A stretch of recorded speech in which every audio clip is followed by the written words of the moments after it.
Bonjour André. Bonjour. Alors, je suis ravie de vous recevoir pour votre livre Plus de peur que de mal. Donc en fait déjà j'aimerais savoir ce qui vous a amené à écrire un livre sur la façon de se libérer de ses peurs. La peur. La peur de faire le livre. Non, la peur pour moi, je me suis libéré parce que moi, j'allais pas bien. C'est tout ce que j'ai écrit, tout ce que j'ai fait, je l'ai fait pour moi au départ. C'était aussi simple que ça. J'étais dans une situation d'angoisse permanente et j'ai vécu des années et des années dans l'angoisse. Et jusqu'à ce qu'un moment, je décide de poser des actions pour me sortir de là. Et de fil en aiguille, j'ai déroulé ma vie de deux façons, professionnellement toujours dans l'aide, dans l'accompagnement, comme éducateur spécialisé, formateur, coach, etc. Et personnellement, où j'ai fait tout un trajet de compréhension, déjà avec la psychanalyse, et puis après, je suis passé à d'autres niveaux, mais toujours j'étais bloqué. Et en fait, ce qui m'a débloqué, ce qui m'a permis de débloquer, c'est un film que j'ai vu et qui sortait à ce moment-là, vers les années 2000, qui s'appelle Festen. D'accord. Ah oui, j'avais pas fait le rapprochement par rapport au nom. André, est-ce que vous pourriez nous expliquer comment on fait pour prendre conscience de ses peurs? Parce qu'on peut avoir d'un côté les peurs très rationnelles comme la peur de l'avion ou la peur des araignées. Mais à côté de ça, on a des peurs plus émotionnelles comme la peur du rejet ou la peur de l'abandon. Donc comment est-ce qu'on peut en prendre conscience? Il s'agit de distinguer deux sortes de peurs, les peurs rationnelles et les peurs irrationnelles. Les peurs rationnelles, une voiture me fonce dessus, j'ai peur, j'ai raison d'avoir peur, vaut mieux, c'est mieux. J'ai peur de parler en public, non, j'ai aucune raison d'avoir peur de parler en public. Généralement, le public ne va pas me jeter des pierres, dans la réalité, il n'y a aucune raison. Dans ces peurs irrationnelles, il peut y avoir un événement traumatisant. J'ai été attaqué par un chien quand j'étais petit, j'ai inscrit la peur des chiens. Donc je vais me retrouver devant un autre chien qui n'est pas dangereux, mais je vais avoir peur quand même. Comme on dit, chat échaudé craint l'eau froide. Ces peurs-là, ces peurs suite à des traumatismes, on s'en débarrasse assez facilement avec des techniques comme le MDR ou le FT, TIPI, TAT. Il y a tout un tas de choses qui ont été faites là-dessus. Il y a vraiment de belles choses qui ont été faites. On y arrive assez facilement. Mais il en reste. Et que ça soit, comme vous disiez, la peur des araignées, la peur de parler en public, la peur d'être rejeté, tout ça, ce sont des peurs irrationnelles. Mais aussi, vous avez raison, il y a des blocages. Je n'ai pas conscience qu'il y a des peurs derrière. Je n'arrive pas à trouver ma voix, j'arrive pas à trouver l'âme sœur, je suis bloqué et il se passe quelque chose dont j'ai absolument pas conscience. En fait, c'est simple, si je suis bloqué, il y a une peur. D'accord. Donc c'est pas plus difficile que ça. Comme je le dis très bien dans mon livre, c'est entre vous et le bonheur, il n'y a que des peurs, que ça. Donc si je ne suis pas heureux, c'est qu'il y a des peurs. Si je bloque, c'est qu'il y a des peurs. Après, il va s'agir d'identifier ces peurs. Voilà. Et donc justement, le travail d'identification, est-ce qu'on peut le faire tout seul ou est-ce que forcément on a besoin d'un regard extérieur de quelqu'un qui va pouvoir trouver la cause, en fait, l'origine de cette peur? Ça va dépendre de la profondeur. Il y a une partie, si on a compris, si en lisant mon livre, on peut comprendre le mécanisme de la création de la peur. Une fois que j'ai compris le mécanisme, je vais pouvoir réaliser assez facilement certaines zones de peur, certains mensonges que j'ai créés, puisque chaque peur est consécutive d'un mensonge que je me crée. Le principe est très simple, j'ai absolument besoin d'amour et de sécurité lorsque je nais. Dans mon livre, je démontre, au niveau de la sécurité, on le comprend, l'amour, on le comprend un peu moins, mais dans mon livre, je démontre que si on ne reçoit pas du tout d'amour, on meurt. Et comme on a absolument besoin d'amour et de sécurité, à chaque fois qu'on va manquer de l'un ou l'autre, on va être obligé de s'accuser soi, parce que sinon je vais être obligé d'accuser mon parent. Si ma mère manque d'amour vis-à-vis de moi, je suis en danger, puisque je perds ce dont j'ai absolument besoin. Mais si je dis maman égale pas amour, c'est encore pire. Donc je vais tout simplement m'accuser. Je vais dire si maman ne m'aime pas, c'est que je suis indigne d'amour. Et là, comme ça, je garde maman égale amour. Le problème, c'est que maintenant, je suis indigne d'amour. Et qu'une fois que j'ai créé ce mensonge, il va être obligatoire pour moi de le manifester. Parce que ce mensonge devient ma nouvelle réalité. Donc si j'écris « je suis indigne d'amour » et puis que quelqu'un m'aime, il y a quelque chose qui ne va plus.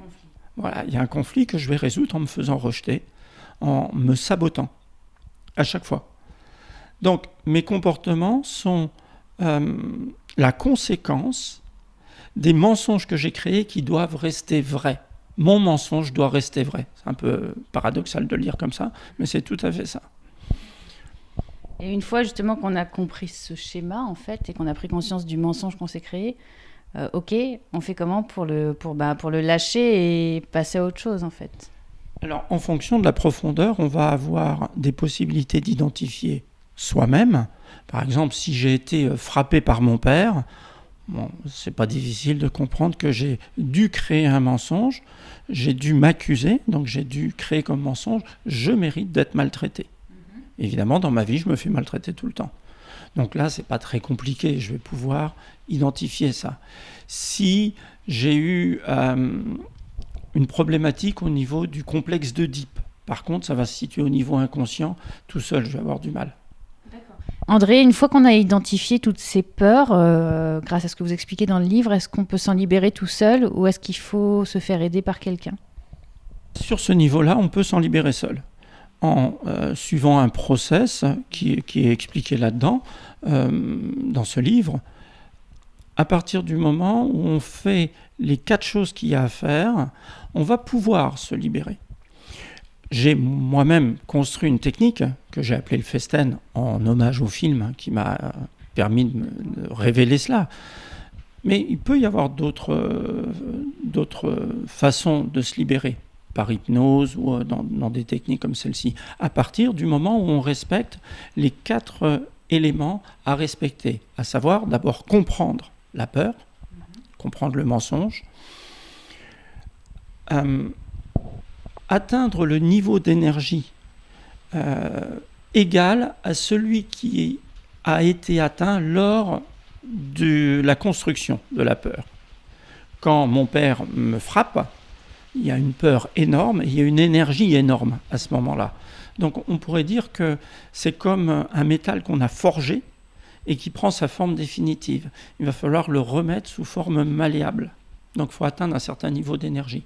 Il faut aussi comprendre que tous ces mensonges se situent sur un plan qu'on appelle le plan symbolique. Les choses ne se passent jamais dans la réalité. Si par exemple, il m'est impossible de parler en public, je vois bien que dans la réalité, il n'y a rien qui m'empêche. Il n'y a personne qui me vise avec un fusil, je ne suis empêché en rien dans la réalité.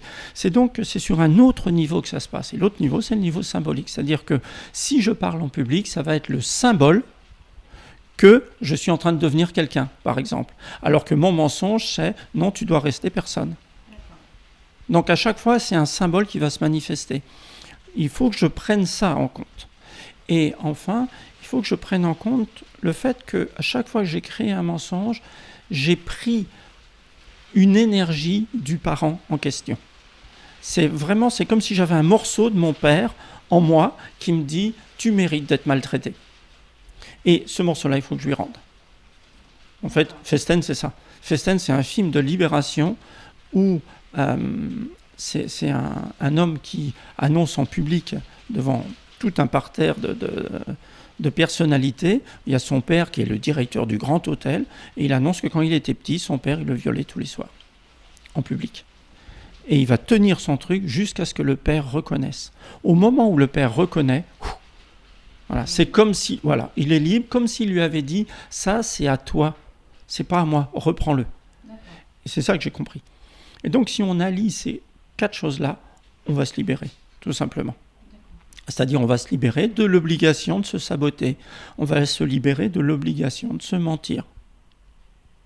C'est aussi simple que ça.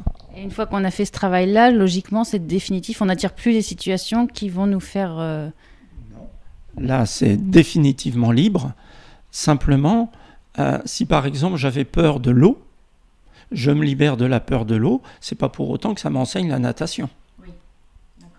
Donc, en fait, la libération, c'est un peu comme une cage qu'on ouvre. Il m'était impossible de sortir de ma cage. Il m'était impossible de parler en public. Maintenant, la porte de la cage est ouverte. Il va falloir que je sorte. En fait, la libération permet de commencer à travailler.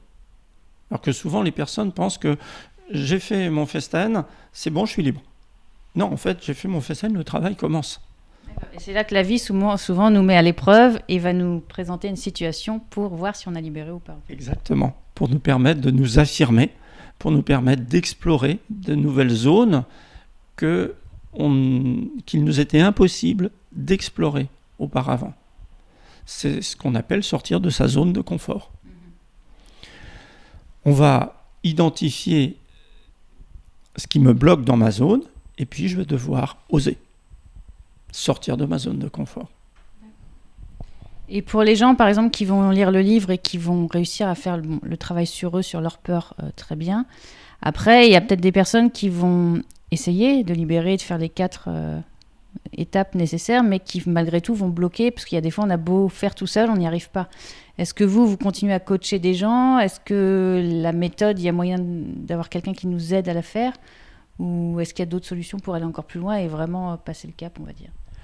Oui, j'ai formé des personnes, je forme des personnes régulièrement maintenant à la technique que j'ai mise au point, et les personnes peuvent se faire accompagner sur mon site internet. Il y a une liste des accompagnants qui ont été formés et qui permettent vraiment d'avoir un accompagnement profond. Et justement sur ces choses dont je parlais tout à l'heure, dont on n'a pas idée. Maintenant, quelqu'un qui fait une cérémonie lui-même peut obtenir des résultats déjà assez intéressants. Et vous, à titre personnel, par rapport au travail que vous avez fait sur vous, etc., j'ai l'impression qu'en fait, je ne sais pas si on peut vivre définitivement sans plus aucune peur. Est-ce que vous, par rapport à votre expérience, vous pouvez dire, moi aujourd'hui, ça y est, j'ai tout réglé, j'ai plus de peur, ou vous continuez justement à creuser et à libérer ? Toujours. C'est-à-dire que peu importe le nom qu'on va donner à cela, certains l'appellent l'éveil, certains l'appellent Christ, certains l'appellent Nirvana, peu importe. Tant que c'est pas là, il y a encore des peurs. Or, je ne crois pas que je sois Christ. Donc j'ai encore des peurs et régulièrement, l'univers m'envoie des expériences et je me retrouve face à une peur qui était enfouie encore plus profondément. Sauf que maintenant, je sais très bien comment faire. À chaque fois qu'il y en a une qui se présente, je la libère très facilement. Même si ça reste douloureux parfois. Mais une fois qu'on a enlevé le plus gros, on pourrait presque dire qu'on devient son propre thérapeute. Ce qui est l'idéal, en fait. C'est ça, on ne dépend de personne. Cette technique-là, elle a vraiment l'avantage de libérer de toute dépendance vis-à-vis des thérapeutes, des thérapeutes à rallonge aussi, ouais, quand vous partez sur des cures analytiques ou des thérapies de dizaines d'années parfois. Hein. Moi, j'ai vu des personnes arriver après 20 ans d'analyse et avoir toujours besoin d'être libérées. Ouais, moi, ça m'étonne toujours en fait de voir des gens, j'ai des amis qui sont depuis 7-8 ans avec le même psy et qui continuent. Et il y a un moment donné, je me dis, mais même, enfin, il y a un moment donné, on doit se poser la question, on se dit, je perds mon temps, quoi. Oui, c'est qu'est-ce que ça t'a apporté concrètement. Concrètement, est-ce que tu vas mieux ? Concrètement, est-ce que tu fais des choses que tu ne faisais pas avant ? Ou l'inverse, est-ce que tu as arrêté de faire des choses que tu faisais ? Mais concrètement, qu'est-ce que ça t'apporte ? Tant que ça t'apporte, pourquoi pas ? Oui, c'est des béquilles en fait. Mais au fond du fond, voilà, le plus simple, à mon avis, est d'aller à l'origine des peurs et libérer la peur. Et après, je vais pouvoir me mettre sur mon chemin. Merci André. Voilà, donc si vous avez des peurs, a priori oui. N'hésitez pas à vous procurer le livre d'André Charbonnier et appliquer les méthodes qu'il conseille parce qu'elles sont réellement efficaces.